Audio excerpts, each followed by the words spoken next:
नमस्कार दोस्तों, next result में आपका स्वागत है। आज के इस वीडियो में हम लोग ग्रुप डी 2022 के एग्जाम में आए हुए साइंस के महत्वपूर्ण प्रश्नों को देखेंगे। क्वेश्चन है, जिप्सम को गर्म करने पर एक रासायनिक यौगिक एक्स तैयार किया जाता है। यह एक सफेद चूर्ण है और इसका उपयोग अग्निरोधी पदार्थ के रूप में किया जाता है। यौगिक एक्स क्या है? देखिए, जिप्सम क्या होता है?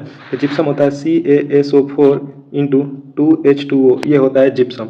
अब जिप्सम को जब 140 डिग्री सेल्सियस पर गर्म किया जाता है, यह बनता है CaSO4 इंटू हाफ H2O, और यह क्या है? यह है POP। POP क्या होता है? Plaster of Paris. टूटे फूटे हड्डियों को मरम्मत करके प्लास्टर करने के रूप में, मूर्तियां बनाने में और भी कई जगहों पर उपयोग किया जाता है। अग्निरोधी पदार्थ के रूप में भी यूज किया जाता है, फायर रेजिस्टेंस के रूप में।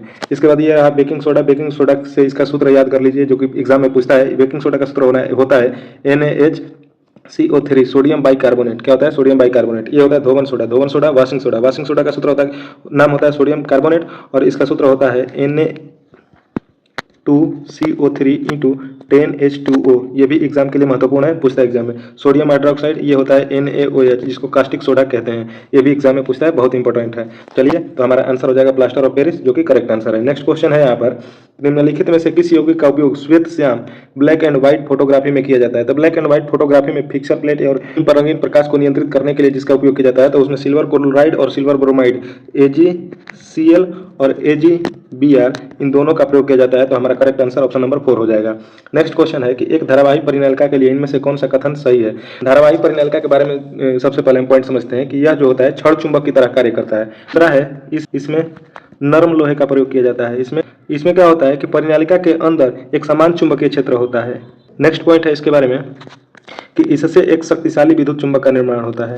इतने सारे 4 पॉइंट है, इसको याद रखेंगे, हमारा काम हो जाएगा। इसमें क्या कर रहा है? क्षण चुंबक की तरह काम करता है, तो क्षण चुंबक की तरह कार्य करता है, मतलब दूसरा सही है। फिर कहता है इसमें नर्म लोहे का प्रयोग किया जाता है। मृदु मतलब कि नर्म होता है, तो नर्म लोहे का प्रयोग किया जाता है चुंबक बनाने के लिए, ये भी सही है।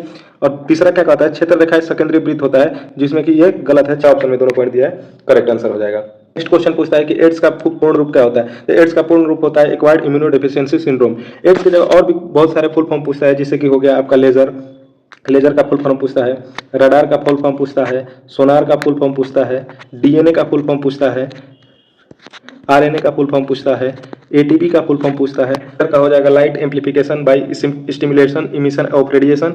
रडार का हो जाएगा कि radio detection and ranging. Sonar का हो जाएगा साउंड नेविगेशन एंड रेंजिंग हो जाएगा। DNA का डाइऑक्सी राइबोन्यूक्लिक एसिड हो जाएगा। RNA का राइबोन्यूक्लिक एसिड हो जाएगा। क्वेश्चन है कि न्यूलैंड्स के अष्टक नियम में पहला तत्व कौन था और अंतिम तत्व कौन था? तो पहला तत्व इसमें हाइड्रोजन था और अंतिम तत्व 56 नंबर पर था, जो कि थोरियम था।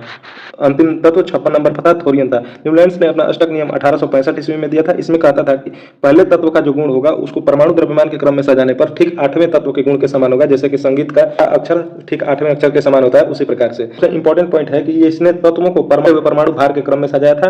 किस प्रकार के प्रतिबिंब को पर्दे पर प्राप्त किया जा सकता है? पर्दे पर प्राप्त करने के लिए प्रतिबिंब कैसा होना चाहिए? हमारा वास्तविक कैसा होना चाहिए? वास्तविक प्रतिबिंब। मतलब कि वास्तविक प्रतिबिंब को ही हम पर्दे पर प्राप्त कर सकते हैं, आभासी प्रतिबिंब को नहीं। आभासी प्रतिबिंब को पर्दे पर प्राप्त नहीं किया जा सकता है। तो देखिए, ये क्या दिया है? इसमें भी आभासी, इसमें भी आभासी, ये नहीं। वास्तविक प्रतिबिंब ये पहले में दिया है, दूसरे में, जो कि तीसरे ऑप्शन में दिया है, A और B दोनों। तो इन दोनों को हम पर्दे पर प्राप्त कर सकते हैं, वो चाहे बड़ा हो या छोटा। वास्तविक प्रतिबिंब के बारे में एक बात ध्यान रखना कि वास्तविक प्रतिबिंब हमेशा क्या होता है? उल्टा होता है। वास्तविक प्रतिबिंब हमेशा उल्टा, और आभासी प्रतिबिंब हमेशा क्या होगा? सीधा होगा। हमेशा कैसा होगा? सीधा होगा। ठीक है, नेक्स्ट क्वेश्चन देखते हैं यहाँ पर, निम्नलिखित में से कौन सा जीव समूह पर्यावरण को स्वच्छ रखने में सहायता होता है? जो कि जीवाणु और कवक है। यह क्या करता है कि अपघटन और पुनर्चक्रण करके मृत जीवों को, या जीवाणु और कवक, ये सब क्या करते हैं कि उसको अपघटित कर देते हैं, मीटर को किलोमीटर में बदलना है। इसके लिए चलिए ध्यान से एक बात समझिएगा। एक होता है milli centi decimetre deca hecto kilometre. ध्यान से समझिएगा, ये याद रखिएगा, इससे पूरा चेंज हो जाएगा एक ही बार में। जब छोटे से बड़े में जाएंगे, जब छोटे से बड़े में चेंज करेंगे तो 10 से भाग, क्या करेंगे? 10 से भाग। और जब बड़े से छोटे में आएंगे तो 10 से गुणा। छोटे से जब बड़े में जाएंगे तो भाग देंगे। एक स्थान के लिए 10 से भाग, 2 स्थान के लिए 100 से भाग, 3 स्थान के लिए 1000 से भाग। तो ठीक इसी प्रकार से देखिए, सेंटीमीटर से हमको क्या जाना है? सेंटीमीटर से किलोमीटर में जाना है। ध्यान से समझिए, हमको क्या करना है? सेंटीमीटर से किलोमीटर में जाना है। तो सेंटीमीटर यहाँ है, तो कितना है? 36 सेंटीमीटर। और इसके बाद क्या करना है? किलोमीटर में जाना है, तो सीएम जितना है उसको छोड़ दीजिए। इसके बाद किलोमीटर में जाना है तो काउंट कीजिए, 1 2 3 4 5, 5 स्थान जाना है तो 5 को 0 बैठा दीजिए। ठीक है, अब इसको दशमलव में बदल दीजिए, तो ये कितना हो जाएगा? 5 स्थान के बाद दशमलव आएगा, 0 0 0 3 6 किलोमीटर, जो कि ऑप्शन नंबर 4 हमारा करेक्ट आंसर हो जाएगा। अगर यही कहता कि 36 किलोमीटर को सेंटीमीटर में बदलें, 36 किलोमीटर को सेंटीमीटर में बदलने के लिए कहता तो 36 किलोमीटर से सेंटीमीटर में आना था 1 2 3 4 5 5 स्थान आना है तो 5 को 0 से गुणा कर देंगे, एक पर 0 रख के, ठीक आ जाएगा 36 लाख सेंटीमीटर हो जाएगा। आया बात समझ में? क्वेश्चन देखते हैं यहाँ पर कि गोलीय दर्पण के मुख्य अक्ष के बारे में निम्न में से कौन सा कथन सही है। देखिए ध्यान से, गोलीय दर्पण के मुख्य अक्ष के बारे में, तो मान लीजिए कि एक हम यहाँ पर गोलीय दर्पण बना लेते हैं और ये इसका मुख्य अक्ष है, ठीक है। तो गोलीय दर्पण पर यह हमेशा क्या होता है, अभिलंब होता है। देखिए यहाँ इसका क्या होता है, वक्रता केंद्र, यहाँ पर होता है मुख्य फोकस, ध्रुव। तो ये गोलीय दर्पण मान लीजिए कि एम एन गोलीय दर्पण है, इसमें ये क्या है, मुख्य अक्ष है। वृत्त बना लेते हैं, तो वृत्त में एक सीधा कोई रेखा खींचते हैं, इसके सेंटर से जो होकर के गुजरेगा तो वह क्या करता है, इसके स्पर्श रेखा पर हमेशा लंब होता है। तो बाहर की तरह ये जो भी इसका परिधि है, इस पर ये सेंटर से ही होकर गुजर रहा है, तो ये हमेशा क्या होगा, लंब होगा। तो यह दर्पण पर हमेशा क्या होता है, अभिलंब होता है। पहला पॉइंट सही है। दूसरा पॉइंट कह रहा है कि आपतन बिंदु हमेशा मुख्य अक्ष पर स्थित होता है, गलत है। आपतन बिंदु ये मुख्य अक्ष पर नहीं, आपतन बिंदु यहाँ भी हो सकता है, मतलब किरण यहाँ भी आ सकता है, किरण यहाँ भी आ सकता है, प्रकाश की किरण यहाँ भी आ सकता है। तो यह कोई जरूरी नहीं है कि मुख्य अक्ष पर होगा। तो दूसरा पॉइंट क्या है, गलत है। मुख्य फोकस हमेशा मुख्य अक्ष पर स्थित होता है, बिल्कुल सही है, क्योंकि फोकस हमेशा क्या होता है, मुख्य अक्ष पर होता है। फोकस क्या होता है कि कोई भी आपतित किरण अगर दर्पण से परावर्तन के बाद कहाँ, मुख्य अक्ष के जिस बिंदु पर काटती है, इसी को मुख्य फोकस कहते हैं। तो मुख्य अक्ष के जिस बिंदु को काटती है, इसका मतलब कि यह मुख्य अक्ष पर ही हमेशा होगा। कौन, मुख्य फोकस। मतलब कि हमारा पहला और तीसरा दोनों सही है, जो कि ऑप्शन नंबर 4 में दिया है, यही हमारा करेक्ट आंसर हो जाएगा। नेक्स्ट क्वेश्चन कहता है कि कशेरुकीय की यकृत कोशिकाओं में SER का मतलब यहाँ पर है कि स्मूथ एंडोप्लाज्मिक रेटिकुलम। देखिए ध्यान से, स्मूथ एंडोप्लाज्मिक रेटिकुलम कहने का मतलब है कि चिकनी अंतःप्रद्रवी जालिका। इसका हिंदी क्या होगा, चिकनी अंतःप्रद्रवी जालिका। इसका कार्य क्या है कि यह पदार्थ हमारे शरीर में चला जाता है, उसको डिटॉक्स करने का काम करता है। जो हमारा शेर है SER, स्मूथ एंडोप्लाज्मिक रेटिकुलम, वो हमारे शरीर के अंदर यकृत में औषधियों और विषों को डिटॉक्स करने का काम करता है। तो यह हमारा ऑप्शन नंबर 1 करेक्ट आंसर हो जाएगा।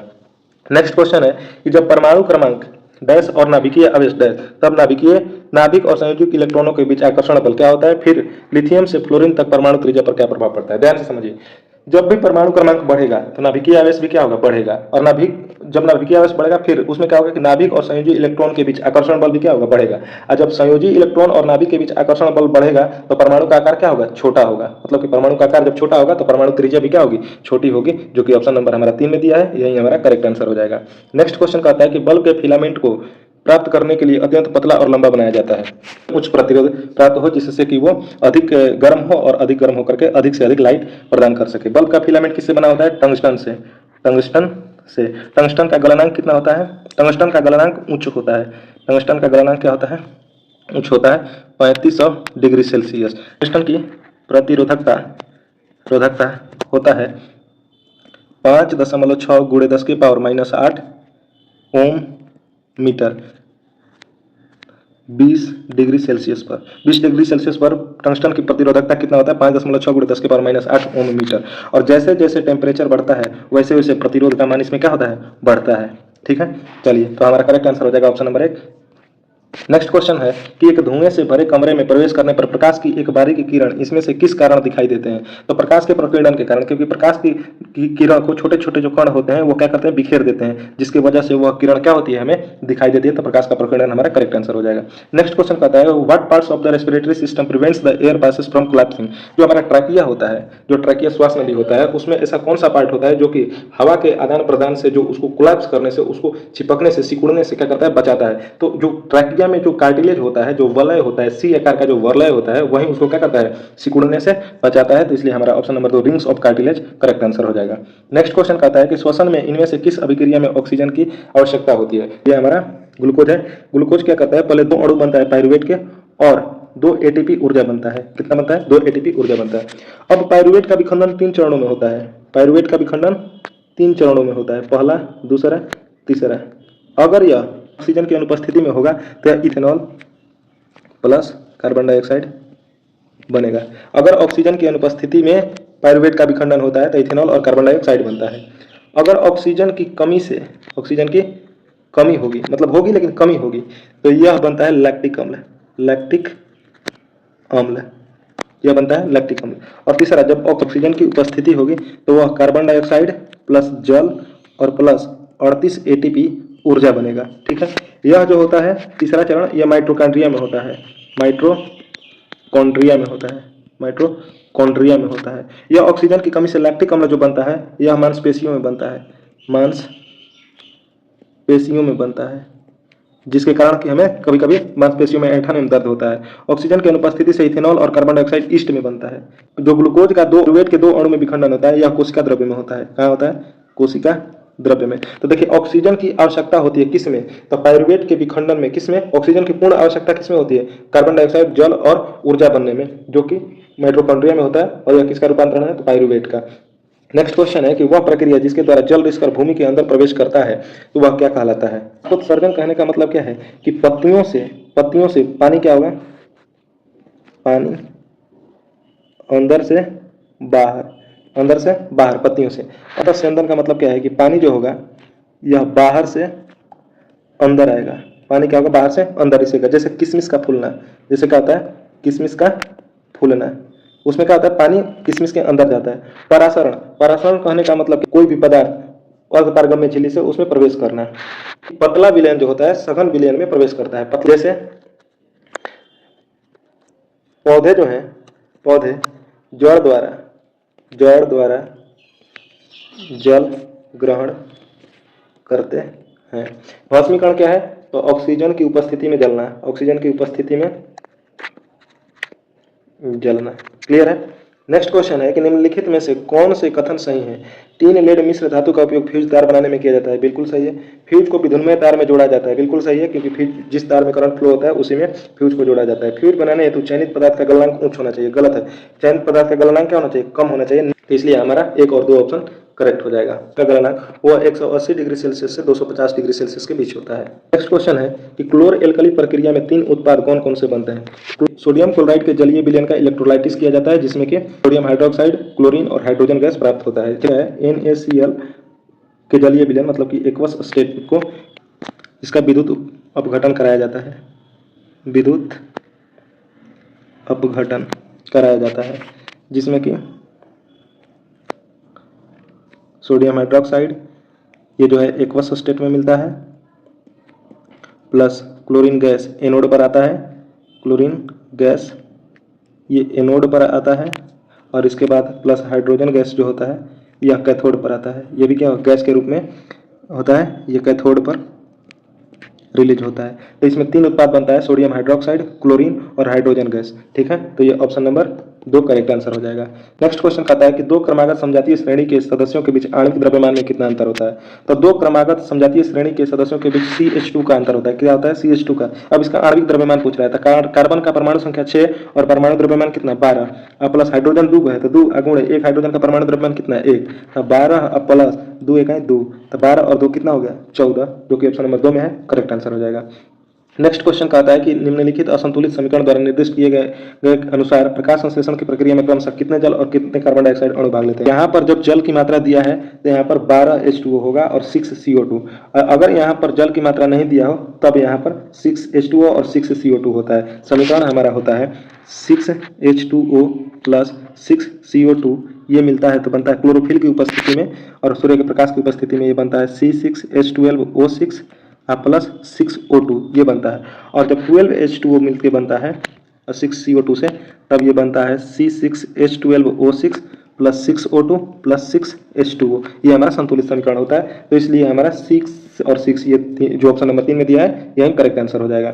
नेक्स्ट क्वेश्चन कहता है निम्नलिखित अपघटन अभिक्रिया में PQRS की पहचान करें। मुख्य रूप से देखें तो ये समीकरण को संतुलित करने के लिए कह रहा है। ध्यान से देखिए, इसको डायरेक्ट ऑप्शन से भी कर सकते हैं। देखिए 1 और 1 रखेंगे तो यहाँ आयरन का कितना है? 2 आयरन के परमाणु है यहाँ पर, और यहाँ पर कितना है? 1। इसका मतलब क्या है कि यहाँ P की जगह क्या रखना पड़ेगा? 2, तब जाके ये बराबर होगा। तब P की जगह 2 रखेंगे तो बराबर होगा। तो हमारा ऑप्शन नंबर 1 क्या हो जाएगा? करेक्ट आंसर, P की जगह पे 2 होगा। नेक्स्ट क्वेश्चन कहता है कि यदि एक आपतित प्रकाश किरण किसी अवतल दर्पण के वक्रता केंद्र से गुजरती है तो आपतित किरण और परावर्तित किरण के बीच बनने वाला कोण का मान कितना होगा? देखिए ध्यान से, मान लीजिए कि एक दर्पण है, ठीक है, और ये क्या है? दर्पण का ये मुख्य फोकस है और ये वक्रता केंद्र है।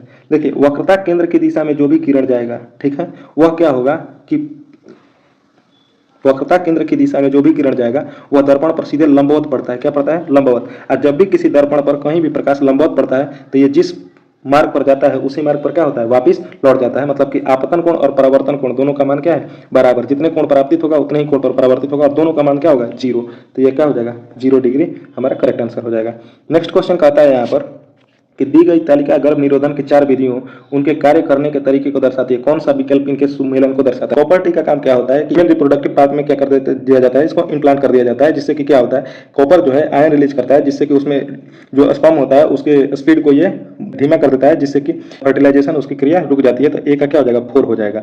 गोलियां क्या करती हैं, हार्मोन को चेंज कर देती है, जिससे कि फीमेल का जो मेंस्ट्रुएशन साइकिल होता है वो डिस्टर्ब हो जाता है और उसकी वजह से एक टाइम पे रिलीज नहीं हो पाता। जिस कंडोम क्या होता है कि जिससे कि स्पर्म जो है वो यूट्रस के पास नहीं पहुंच पाता है। तो ये इसका क्या हो जाएगा, ये हो जाएगा। मुख्य गोलियां जिससे कि डिस्टर्ब हो जाता है, जिससे एग रिलीज नहीं हो पाता है। तो ए का क्या हो जाएगा, देखिए ध्यान से यहाँ पे देख लेते हैं। ए का क्या हो जाएगा, कॉपर टीका, जिससे कि फर्टिलाइजेशन रुक जाता है। तो ए का 4 हो जाएगा। मुख्य गोलियां जो होता है हार्मोनल डिस्टर्बेंस क्रिएट करती है, जिससे का 3 हो जाएगा। और ये क्या है, कॉन्डोम। कॉन्डोम से क्या होता है कि स्पर्म जो है वो यूट्रस तक नहीं पहुंच पाता है, तो सी का 2 हो जाएगा। और नलिका उच्छेदन जो कि नसबंदी जिसको कहते हैं, तो महिलाओं में ट्यूबेक्टोमी होता है, पुरुषों में बेसेक्टोमी होता है। तो महिलाओं में दिया है यहाँ पे ट्यूबेक्टोमी, तो उससे क्या होता है कि फैलोपियन ट्यूब को बंद कर दिया जाता है, जिससे कि जो ओवम है वो यूट्रस तक नहीं पहुंच पाता है। इसी का क्या हो जाएगा, 1 हो जाएगा। तो ये हमारा कौन से ऑप्शन में है, ये 4th ऑप्शन में है, हमारा करेक्ट आंसर हो जाएगा। नेक्स्ट क्वेश्चन है कि विद्युत मोटर का कौन सा भाग उसमें प्रवाहित धारा के प्रवाह को उलट देता है। तो इसमें विभक्त बलय जो होता है, स्प्लिट रिंग, वो क्या करता है, धारा को उल्टी दिशा में परिवर्तित कर देता है। तो ये हमारा करेक्ट आंसर हो जाएगा। ठीक है दोस्तों, आज के लिए इतना ही। अगर वीडियो पसंद आए तो वीडियो को लाइक करना और चैनल को सब्सक्राइब करना। अगर वीडियो अच्छा लगे तो उसके कमेंट में फीडबैक जरूर देना। तो मिलते हैं अगले वीडियो में। जय हिंद।